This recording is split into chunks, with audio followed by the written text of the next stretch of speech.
Okay, so today we're diving to Hebrews. All right. Right, we're looking at Yeah. Naked Bible, episode 177, Hebrews chapter 2. Yeah. Good stuff. Yeah.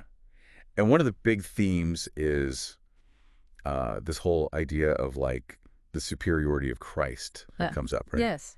And so I guess for the listener who's maybe like, Yeah. I don't know, new to this idea or hasn't thought about it much, like Yeah. what Yeah. was Well, that even a like, thing? why is that a thing? Yeah.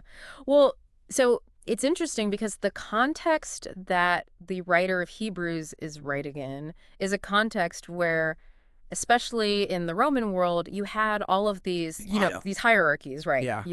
The emperor is at the top, and then it just kind of filters down.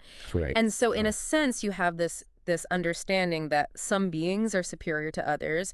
And in this case, the author of Hebrews is arguing that, even angels Yeah. are subservient. Even the law, the Mosaic law, Right. is subservient to the person of Christ. Yeah. And it's interesting. So this is a really big statement It is a huge statement. to be making, right? Right. Because like if you're coming from a Yeah. Jewish background, Yeah. right? I mean, angels are a big deal, and the It's- law is a Yeah. big deal, right? Yeah. So to say that there's something Yeah. that trumps, Yeah. that is kind of like, whoa, hold on, that changes everything. Yeah, no, absolutely.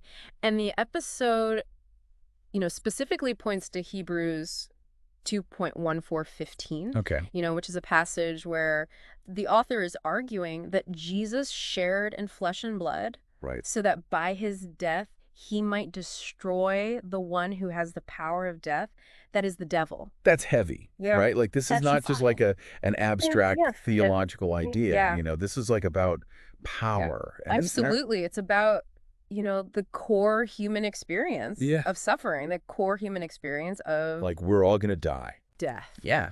And this is saying there's something more Yeah. to that. Yeah, absolutely. And that he might, and free those who all their lives were held in slavery by their fear of death. So the implication here is that through Christ's death Right. and resurrection, humanity can now, We have a hope beyond.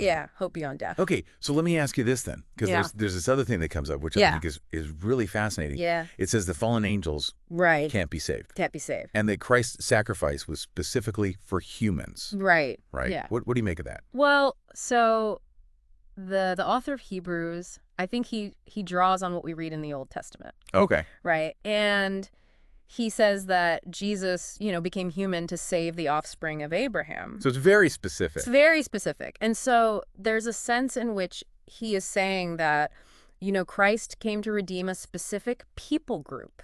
And so why do you think It that does. the author Sure. felt it was important to emphasize that distinction?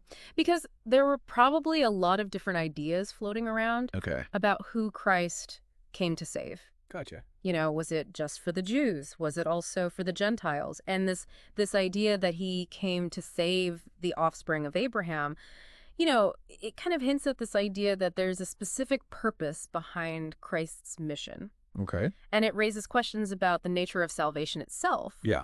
Who is it for? Why is it offered? That's a big question It is a huge question. that we're not going to fully answer today, No. but it's one that we have to wrestle with. Absolutely. So I guess the other big theme Yeah. that we touched on a little bit Right. is this idea of Christ's superiority to the law, Yes. right? And we were talking about the Yeah. Old Testament Yeah. and the sacrifices that were required. Right.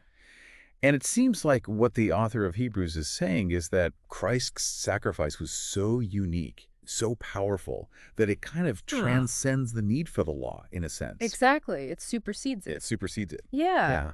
And, he's not saying to completely disregard the law, Right. but he's saying that Christ is the fulfillment of the law. That's really interesting. Yeah. I mean, so if we're thinking about this like practically, right? What does this mean for the listener? Like how does this change how we understand our relationship with God? That's the big question, right? I mean, it challenges us to think about, what does it mean to live in light of Christ's sacrifice? Right. Does it mean that we can just disregard the law? No. Right. But it means that we need to understand the law through the lens of Christ. Oh, that's good. That's a good way to put it. It's a new covenant, Okay. and it's built on the foundation of the old, but it's a new way of relating to God. Well, listener, I hope this has given you a lot to think about. It certainly has for me. This whole idea of Christ's superiority. Yeah. It's not just some abstract theological concept, right? And No. it has real implications for how we understand ourselves, Absolutely. our relationship with God, and our place in the world. So keep wrestling with these ideas and see where they lead you. That's right. And don't be afraid to ask the tough questions. Exactly. That's how we grow.